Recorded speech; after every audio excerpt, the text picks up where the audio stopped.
आजकल एक नया ट्रेंड चला है अपनी राजनीति को चमकाने का। वो ये राजनीति है कि अभी-अभी शेख हसीना की जो सरकार थी बांग्लादेश के अंदर, वहाँ पर तख्ता-पलट हो गया है और विपक्ष ने उस पर कब्ज़ा कर लिया है। तो अब भारत में बहुत सारी राजनीतिक पार्टियाँ और बहुत सारे जो दबाव वाले ग्रुप हैं, मतलब प्रेशर ग्रुप्स, आउटफिट्स, ये लोग जो हैं धरना, प्रदर्शन, रैली करके उस घटनाओं की निंदा कर रहे हैं जो बांग्लादेश में हिंदुओं के खिलाफ हुई और ये निंदा होनी भी चाहिए हर तरह से। मैं केवल इतना कहना चाहता हूँ, आप रैली करिए, धरना करिए, प्रदर्शन करिए, लेकिन इन रैलियों का, इन धरना का और इन प्रदर्शनों का कोई महत्व नहीं है अगर हम ग्राउंड लेवल पर कोई काम नहीं करते हैं तो। कुछ छुटभैये नेते स्टेज पर आएंगे 5-7 की संख्या में, आधे-आधे घंटे 15-15 मिनट भाषण देंगे, अपनी राजनीति चमकाएंगे और फिर यहाँ से चले जाएंगे और ग्राउंड लेवल पर कोई काम नहीं होगा। और जो पब्लिक भावना में बह करके ऐसे इवेंट में जाती है, वह भी उस दिन उसके मन में बड़ा जोश रहता है, सुबह से लेकर के शाम तक, जब तक रैली खत्म ना हो। लेकिन रैली के बाद वाले दिन वह पब्लिक भी जो है अपने डेली रूटीन के काम में लग जाती है। तो इस वजह से इन रैलियों का, इन धरना प्रदर्शन का कोई भी फायदा नहीं है अगर हम ग्राउंड लेवल पर काम नहीं कर सकते हैं।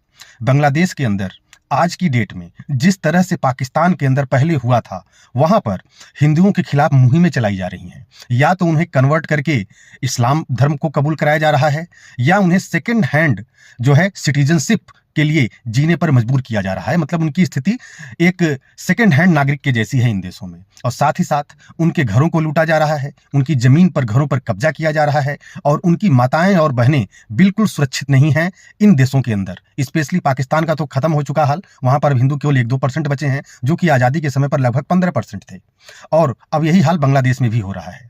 तो मेरा कहने का ये तात्पर्य है कि इन धरना प्रदर्शन से कुछ नहीं होने वाला अगर हम ग्राउंड लेवल पर काम नहीं करेंगे। भारत में बहुत सारे ऐसे बांग्लादेशी हैं जिनको यहाँ के लोग उनका आधार कार्ड बना रहे हैं, वोटर आईडी बना रहे हैं, यहाँ की नागरिकता उनको दिलवा रहे हैं और उनको यहाँ पर रोजगार का भी प्रबंध करवा रहे हैं। और ऐसा करने से वे हमारे यहाँ के नागरिक बन जा रहे हैं। और फिर जो सरकार अपने देश के लिए अच्छी है, उनको वोटिंग भी नहीं करते हैं। अभी पिछला ही लोकसभा चुनाव देख लीजिए। अगर हम भारतीय जनता पार्टी या मोदी जी की बात करें, पिछले 10 सालों में देश को आगे बढ़ाने का कितने बड़े बड़े काम मोदी जी ने किए हैं। उन्होंने भारत की जनता से केवल टैक्स ही नहीं लिया, बल्कि टैक्स को लेकर के उन्होंने बड़े बड़े हाईवेज बनवाए, उन्होंने एक्सप्रेसवेज बनवाए, उन्होंने रेलवे लाइन बनवाई और अभी ये काम जारी है। साथ ही साथ जो मुद्दे पेंडिंग थे, जो कि कभी हम किताबों में पढ़ा करते थे, अरे ये तो कभी हो ही नहीं सकता, धारा 370 तो कभी हट ही नहीं सकती, उसको भी जो है इस सरकार ने उखाड़ फेंका। और साथ ही साथ जो 500 वर्ष पुराना राम मंदिर का मुद्दा था, वह भी शांतिपूर्ण तरीके से सुप्रीम कोर्ट के द्वारा रिजॉल्व हो गया, वहां पर मंदिर भी बन गया। लेकिन इसके बावजूद हम लोगों ने क्या किया? हम हिंदू हिंदू करते रहते हैं, लेकिन हम एक्चुअल में जातियों में बटे हुए हैं। और हमने क्या किया? 2 बार से बीजेपी की सरकार या मोदी जी की सरकार पूर्ण बहुमत से आ रही थी। ये तीसरा टर्म, जो कि इतनी अच्छा धारा 370 खत्म करने के बाद, राम मंदिर बनवाने के बाद भी उनको केवल 240 सीटें आईं। तो इस चीज का मतलब क्या निकाला जाना चाहिए?